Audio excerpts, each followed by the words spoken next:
Assalamualaikum warahmatullahi wabarakatuh. Yang saya hormati Bapak Dr. Andes Nurul Huda, MHI, selaku dosen kami dan teman-temanku yang saya hormati. Di sini saya Eko Nugroho akan mempresentasikan tentang pengertian tauhid dan pembagian tauhid. Di sini saya ada juga teman saya yang bernama Mbak Dian Ratna Sari dan Mbak Dewi Nawangarum. Pengertian tauhid secara bahasa Arab merupakan bentuk masdar dari fi'il wahada yuwahidu, yang artinya menjadikan sesuatu satu saja. Syekh Ibnu Sholeh Al-Utsaimin berkata, makna ini tidak tepat kecuali diikuti dengan penafian, yaitu penafikan segala sesuatu selain sesuatu yang kita jadikan satu saja. Kemudian baru menetapkannya. Secara istilah syar'i, makna tauhid adalah menjadikan Allah sebagai satu-satunya sesembahan yang benar dengan sengaja kekhususannya. Dari makna ini sesungguhnya dapat dipahami bahwa sesungguh banyak hal yang dijadikan sesembahan oleh manusia. Bisa jadi mereka menyembah malaikat, menyembah para nabi, menyembah orang-orang soleh, atau bahkan makhluk Allah yang lain. Namun, seorang yang bertauhid hanya menjadikan Allah sebagai satu-satunya sesembahan saja. Pembagian tauhid dari hasil pengajian terhadap dalil-dalil tauhid yang dilakukan para ulama sejak dahulu hingga sekarang, mereka menyimpulkan bahwa ada tauhid terbagi menjadi 3 aspek. Yang pertama tauhid rububiyah, tauhid uluhiyah, dan tauhid nama dan sifat Allah atau asma wa sifat. Tauhid rububiyah. Secara bahasa, rububiyah berasal dari kata Rabb.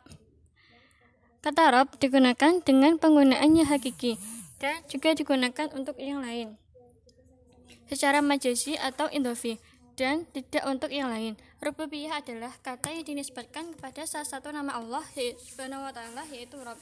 Sedangkan menurut istilah tauhid rububiyah berarti percaya bahwa hanya Allah lah satu-satunya pencipta, pemilik, pengendali alam raya yang dengan takdirnya ia menghidupkan dan mematikan serta mengendalikan alam dengan sunah-sunahnya.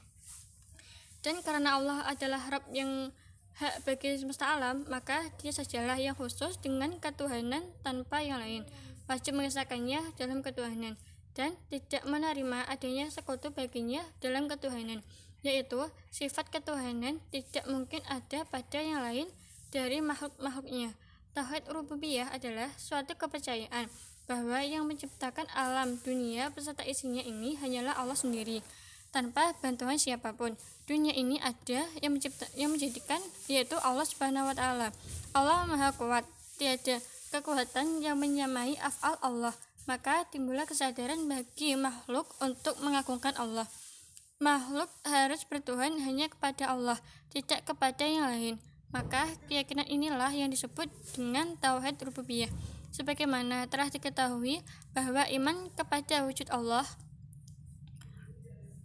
keesaan serta rububiyahnya atas seluruh makhluknya merupakan perkara yang memang hati telah tercipta dan jiwa telah terbentuk untuknya, juga telah sepakat atasnya seluruh umat, sebab Allah sangat jelas dan sangat nyata sehingga tidak memerlukan dalil untuk membuktikan wujudnya. Firman Allah Subhanahu wa taala dalam Quran surat Ibrahim ayat 10 yang artinya, berkata pada Rasul mereka, apakah ada keraguan-keraguan terhadap Allah pencipta langit dan bumi? Quran surat Ibrahim ayat 10.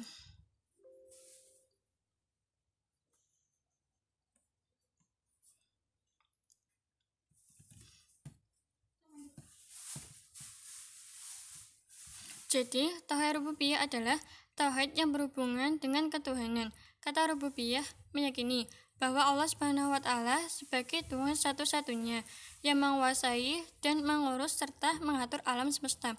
Tauhid rububiyah akan rusak apabila kita mengakui bahwa yang mengurus alam ini ada dua Tuhan ataupun lebih, seperti dipercayai oleh bangsa Parsi pada zaman dahulu. Adapun Al-Quran menetapkan keesaan Allah dalam menjadikan alam atau tauhid rububiyah dengan berbagai dalil dan akal yang logis. Memang Al-Quran mengokohkan keesaan Allah sebagaimana Al-Quran mengokohkan adanya Allah. Tauhid uluhiyah. Tauhid uluhiyah berasal dari kata alaha ya'lahu ilahan atau uluhan yang bermakna menyembah dengan disertai rasa cinta dan pengagungan. Tauhid uluhiyah adalah keyakinan yang teguh bahwa hanya Allah yang berhak disembah disertai dengan pelaksanaan pengabdian atau penyembahan kepadanya saja dan tidak mengalihkannya kepada yang lain yang selainnya. Ungkapan yang paling detail tentang makna ini adalah ucapan syahadat, yaitu la ilaha illallah, yang maknanya tidak ada Tuhan yang berhak disembah selain Allah. Dengan kata lain, yang dimaksud tauhid uluhiyah adalah meyakini bahwa tidak ada Tuhan selain Allah. Firman Allah Subhanahu wa Ta'ala dalam Quran surah Al-Baqarah ayat 163. Dan Tuhanmu adalah Tuhan yang Maha Esa, tidak ada Tuhan selain Dia, yang Maha Pemurah lagi Maha Penyayang. Singkatnya, keyakinan tentang Allah sebagai Tuhan satu-satunya, baik zat maupun sifatnya, dan perbuatan itulah yang disebut tauhid uluhiyah. Uluhiyah kata nisbatnya dari kata al-ilah yang berarti Tuhan yang wajib ada, yaitu Allah. Sedangkan uluhiyah berarti Allah sebagai satu-satunya Tuhan. Satu adalah esa pada zatnya, berarti bahwa zat Allah Subhanahu wa Ta'ala tidak tersusun dari bagian-bagian. Hal itu disebabkan karena Allah Subhanahu wa Ta'ala itu bukan benda fisik, tidak seperti benda-benda fisik dan benda-benda lainnya. Kemudian dengan keyakinannya dia bermuamalah kepada Allah dengan ikhlas, beribadah dan menghambakan diri hanya kepadanya, serta berdoa dan berseru hanya kepadanya. Dia juga mengimani bahwa Allah pengatur segala urusan, pencipta segala makhluk, pemilik Asmaul Husna dan sifat-sifat yang sempurna. Dengan kata lain, tauhid uluhiyah adalah mengiktikadkan bahwa Allah sendirilah yang berhak disembah dan berhak dituju oleh semua hambanya. Atau dengan kata lain, tauhid uluhiyah adalah percaya sepenuhnya bahwa Allah berhak menerima semua peribadatan makhluk dan hanya Allah sajalah yang sebenarnya yang harus disembah. Untuk membedakan antara tauhid rububiyah dan tauhid uluhiyah secara singkatnya adalah tauhid uluhiyah hanya dimiliki oleh orang-orang mukmin saja, sedangkan tauhid rububiyah dimiliki oleh semua orang yang mempercayainya, sekalipun dia adalah orang kafir. Tauhid Asma wa Sifat. Tauhid Asma wa Sifat adalah mengesahkan Allah dengan nama-nama dan sifat-sifat yang diriwayatkan dalam Al-Quran dan hadis, dengan mengafirmasi penjelasan dalam Al-Quran dan menegasikan segala sesuatu yang berlawanan dengan kemahasempurnaan Allah. Allah Subhanahu wa Ta'ala berfirman yang artinya, hanya milik Allah nama-nama yang husna, maka memohonlah kepadanya dengan menyebut nama-namanya. Quran Surat Al-A'raf ayat 180. Menafikan tauhid dibagi menjadi 3. Yang pertama yaitu tahrif. Tahrif adalah memalingkan makna ayat atau hadis tentang nama atau sifat Allah dari makna zahirnya menjadi makna lain yang batil. Misalnya kata istiwa, yang artinya bersemayam, dipalingkan menjadi menguasai. Yang kedua yaitu ta'til. Ta'til adalah mengingkari dan menolak sebagian sifat-sifat Allah, sebagaimana sebagian orang yang menolak bahwa Allah berada di atas langit dan mereka berkata bahwa Allah berada di mana-mana. Yang ketiga yaitu ta'yif. Ta'yif adalah menggambarkan hakikat wujud Allah padahal Allah sama sekali tidak serupa dengan makhluknya, sehingga tidak ada makhluk yang mampu menggambarkan hakikat wujudnya. Misalnya, sebagian orang berusaha menggambarkan bentuk tangan Allah, bentuk wajah Allah, dan lain-lain. Adapun penyimpangan lain dalam tauhid asma wa sifat adalah tasyibih dan tafwid. Tasyibih adalah menyerupakan sifat-sifat Allah dengan sifat makhluknya, padahal Allah berfirman yang artinya tidak ada sesuatu pun yang menyerupai Allah. Sesungguhnya Dia Maha mendengar lagi Maha melihat. Quran Asy-Syura ayat 11. Kemudian tafwid. Tafwid yaitu tidak mau menetapkan pengertian sifat-sifat Allah. Misalnya, sebagian orang menolak bahwa Allah bersemayam atau istiwa di atas arsy. Kemudian berkata, kita serahkan makna istiwa kepada Allah. Pemahaman ini tidak benar, karena Allah Ta'ala telah mengabarkan sifat-sifatnya dalam Al-Quran dan Sunnah, agar hamba-hambanya mengetahui.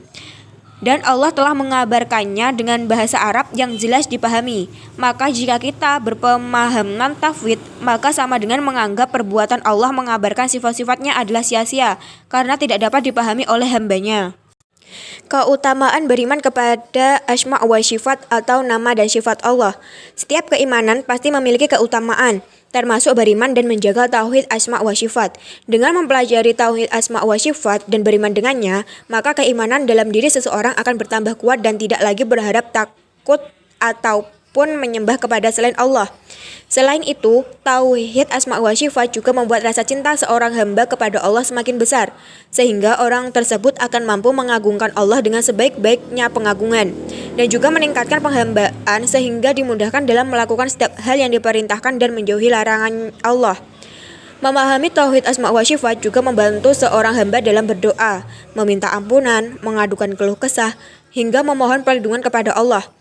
Dari sini juga seorang hamba bisa lebih mengenal Allah dan memahami bagaimana cara menjadi hamba yang taat dan dicintai oleh Allah.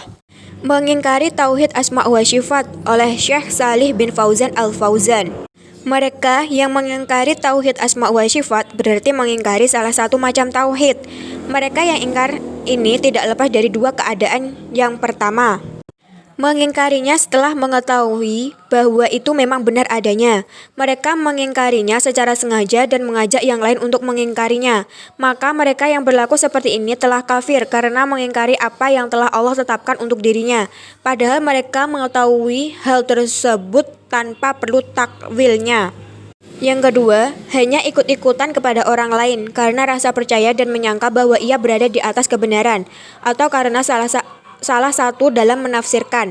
Sementara ia menyangka berada di atas kebenaran. Mereka melakukan hal ini bukan karena sengaja mengingkari, tetapi karena ingin mensucikan Allah Subhanahu wa Ta'ala menurut pengakuan mereka sendiri.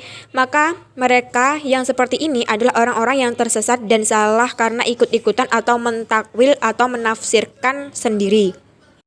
Kafirnya kelompok yang pertama sebagaimana firman Allah Subhanahu wa Ta'ala tentang kaum musyrikin, yang artinya, padahal mereka kafir atau ingkar kepada Ar-Rahman, Tuhan yang Maha Pemurah. Quran Surat Ar-Ra'd ayat 30. Syekh Sulaiman bin Abdullah di dalam kitabnya Taisir Al-Aziz berkata, karena Allah telah menanamkan mereka yang mengingkari satu dari nama-namanya, yaitu Ar-Rahman, dengan kafir. Maka hal ini menunjukkan bahwa mengingkari bagian dari nama-nama dan sifat-sifatnya adalah kafir. Dengan demikian, siapa saja yang mengingkari sesuatu dari nama-nama dan sifat-sifatnya, baik itu orang-orang filsafat, Jahmiyah, Mu'tazilah, atau selain mereka pun termasuk kafir, sesuai dengan kadar pengingkaran mereka terhadap nama-nama dan sifat-sifat Allah tersebut. Kaidah tentang nama dan sifat Allah. Agar bisa memahami tauhid asma wa sifat dengan baik, ada beberapa kaidah dasar yang harus dipahami seorang muslim, yaitu yang pertama, nama dan sifat Allah merupakan sesuatu yang sifatnya tauhifiyah, artinya harus berdasarkan wahyu, baik dari Al-Quran atau As-Sunnah. Yang kedua yaitu, keyakinan tentang sifat Allah harus seperti keyakinan tentang zat-Nya. Artinya, seorang muslim harus menyadari bahwa tidak ada yang menyamai Allah dalam segi sifat, zat, ataupun perbuatan. Karena itu, sifat-sifat Allah juga tidak bisa disamakan atau kemiripan dengan sifat makhluknya. Yang ketiga yaitu, semua nama Allah adalah nama yang baik. Artinya, Allah adalah zat yang sempurna dan nama-nama Allah juga merupakan kesempurnaan yang tidak memiliki kekurangan sedikit pun. Yang keempat yaitu, nama-nama Allah tidak terbatas pada jumlah tertentu. Hanya Allah yang tahu apa saja nama yang Ia miliki.